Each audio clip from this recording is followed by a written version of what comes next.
नमस्कार.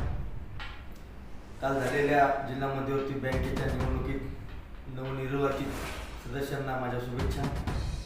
तसेच ज्या 20 लोकांनी मला मतदान केलं त्यांचेसुद्धा मी आभारी आहे आणि त्यांचा मी ऋणी आहे.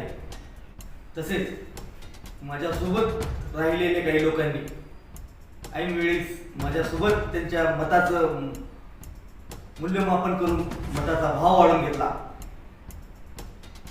त्यांना सुद्धा त्यांच्या मताच्या भावाचा त्यांना योग्य ते दर मिळाला. 3 लाख 4 लाख 5 लाखापर्यंत 7 लाखापर्यंत मताचा दर गेला.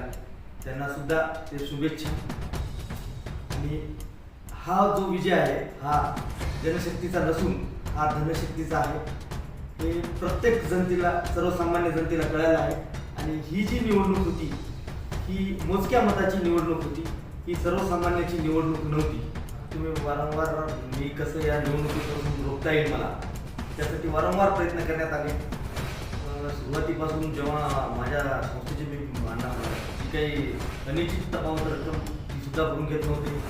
आपण पाहिला मला सकाळी 11 वाजल्यापासून ते संध्याकाळी 8-8:30 वाजेपर्यंत तिथं आंदोलन करावं लागलं आणि शेवटी त्यांना म्हणजे द्यावं लागलं मला प्रमाणपत्र. पण ते सुद्धा त्याच्यात 31 मार्चला मी खोडसाळपणा करून एक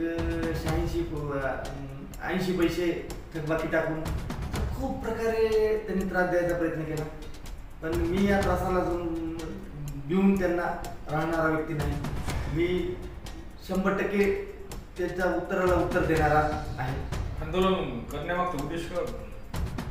आंदोलन करण्यामागचा उद्देश म्हणजे बँकेत पैसे भरून घेतले होते. जेव्हा बँकेची एखादी वसुली असेल तर तुम्हाला बँक ही तुमच्या घरी येते, पण इथं आम्ही स्वतःहून पैसे भरतो तर पैसे भरून घेतले. बँकेच्या शाखाधिकाऱ्यांनी तुम्हाला NOC दिल्यानंतर सुद्धा 86 पैशांची बाकी दाखवली. त्यांच्यावर काय कारवाई करणार तुम्ही आता? 100% मी कारवाई करणार आहे आणि त्याच्यावर फौजदारी गुन्हा दाखल होणार आहे. आणि तसे कोर्टात मी जे माझं मतदान रिजेक्ट झालं होतं ना फॉर्म, जेव्हा कोर्टात गेलो होतो तेव्हा कोर्टाने सुद्धा या गोष्टीचा उल्लेख केलेला आहे आणि त्याचा आधार घेऊन मी वसमतच्या न्यायालयात त्याच्या विरुद्ध याचिका दाखल करणार आहे. प्रतिस्पर्धी उमेदवारांकडून 2 माजी मंत्र्यांनी तुमच्यासाठी काम केलं, पण ते काही करू शकले नाही. सर्वसामान्यांचा विजय झाला असं बोलतायत. याबाबत तुम्ही काय सांगाल? प्रामुख्याने ही बाब त्याने स्वतः आत्मपरीक्षण करावी. गेल्या पंचवार्षिक जिल्हा मध्यवर्ती बँकेच्या निवडणुकीत त्यांना 2 कुबड्या कोणाच्या होत्या? त्या 2 मंत्र्यांच्या 2 कुबड्या होत्या आणि त्याच जीवावर ते संचालक झालेले आहेत. ही सगळी बाब प्रत्येक मतदाराला सुद्धा माहीत आहे. आणि आज ती त्यांच्या आर्थिक व्यवहार त्या जोरावर बोलतायत. हे जे काही बोलतायत ते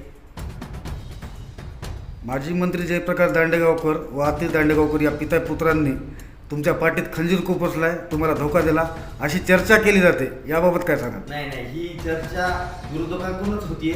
त्यांनी कोणत्याही प्रकारचा माझ्या पाठीत खंजीर वगैरे खुपसला नाही. ते माझ्या सदैव सोबत आहेत आणि येणाऱ्या काळात सुद्धा राहणार. आणि विरोधकाला असं काहीतरी कुरबुडी केल्याशिवाय राजकारणच करता येत नाही ना.